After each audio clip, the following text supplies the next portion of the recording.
Ini paling hebat itu penemuan dari Imaduddin Banten ini. Dia mengatakan bahwa para Habib itu nggak ada kaitannya dengan turunan Nabi. Balik dong kalau kamu Habib ke Yaman sana, negaramu sudah hancur di sana itu, nenek moyangmu perang, potong-potongan leher di sana. Kenapa ini orang pribumi itu pintar-pintarnya blow on ya? Kapan mau sadar bangsaku? Yang ngaku keturunan Rasulullah mencampur adukkan data dan fakta supaya makin tidak ketahuan, hasilnya merusak agama. Ajaran-ajarannya itu merusak. Semua harus mengaku bahwa Habib itu adalah penipu. Tobat. Itu lebih bagus kalian, agar tidak mengotori bangsa Indonesia dengan silsilah dan keturunanmu itu. Buang itu semuanya, saudara-saudara. Kejahatan-kejahatan yang mereka lakukan ini atas bangsa Indonesia.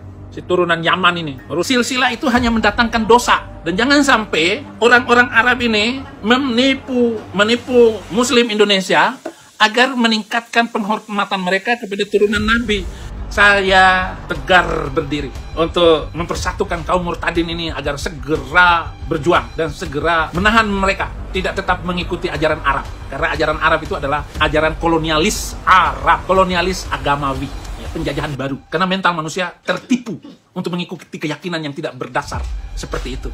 Pesta dari salah seorang sahabat saya, Gus Mustafa, putra dari Gus Nuril. Arab Yaman itu harus dideportasi dari Indonesia. Bukan kalau bisa nggak bisa, harus dideportasi dari Indonesia. Assalamualaikum warahmatullahi wabarakatuh. Voice note kedua kita putarkan juga. Mendesak 7 menteri, kalau belum disepakati, belum diputuskan, maka kita sweeping Arab Yaman itu di seluruh pelosok Indonesia. Kita memahami sepenuhnya dan saya juga sudah menyampaikan berulang-ulang bahwa bahaya itu adalah dengan berkedok sebagai keturunan Rasulullah, mereka mengobok-obok umat Islam terutama Nahdliyin. Jadi saya dukung sepenuhnya apa yang disampaikan oleh Gus Mustafa dan salam Pancasila. Salam Pancasila, salam Pancasila, merdeka, merdeka, merdeka. Assalamualaikum warahmatullahi wabarakatuh. Jumpa kembali bersama Aventador 007. Bagi teman-teman, saya ingin mengingatkan bagi yang belum subscribe, silakan subscribe dan like serta share video ini sebanyak-banyaknya agar teman-teman kita, saudara-saudara kita, keluarga kita bisa mengetahui tentang isu ini dengan baik, tidak termakan oleh hoax-hoax yang saat ini memang gencar dilakukan oleh para buzzer dari sekte sesat Ahmadiyah ini.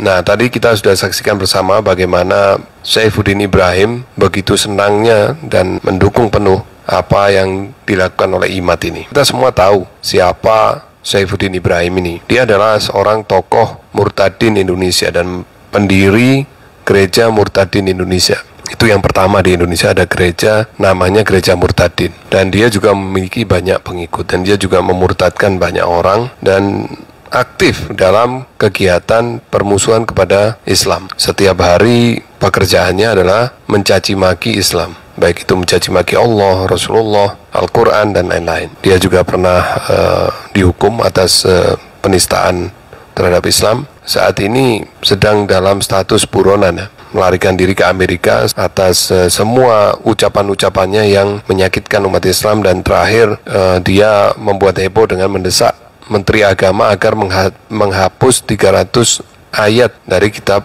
suci Al-Quran. Munculnya Imad dengan sekte sesatnya Ahmadiyah ini tentu merupakan angin segar bagi kelompok Saifuddin Ibrahim dan sejenisnya seperti Pauzang, MKC dan lain-lain, dan banyak sekali dari mereka ini. Saifuddin Ibrahim bahkan menyerukan kepada para murtadin agar membantu pergerakan dari Imad ini. Saya mempersatukan kaum murtadin ini agar segera berjuang dan segera menahan mereka tidak tetap mengikuti ajaran Arab, karena ajaran Arab itu adalah ajaran kolonialis Arab. Sebenarnya status Imad dalam dunia ilmu nasab ini apa sih? Karena banyak sekali orang-orang yang menganggap Imad ini sebagai seorang ahli, sebagai seorang penulis tesis tentang nasab. Dia bukan ahli sejarah, dia tidak punya basic ilmu sejarah, dia bukan historian, dia bukan muarikh, apalagi nasabah. Setiap nasabah itu pasti muarikh, tapi tidak semua muarikh itu nasabah. Setiap ahli nasab itu pasti ahli sejarah, tapi tidak semua ahli sejarah itu juga ahli nasab. Dan Imad dalam hal ini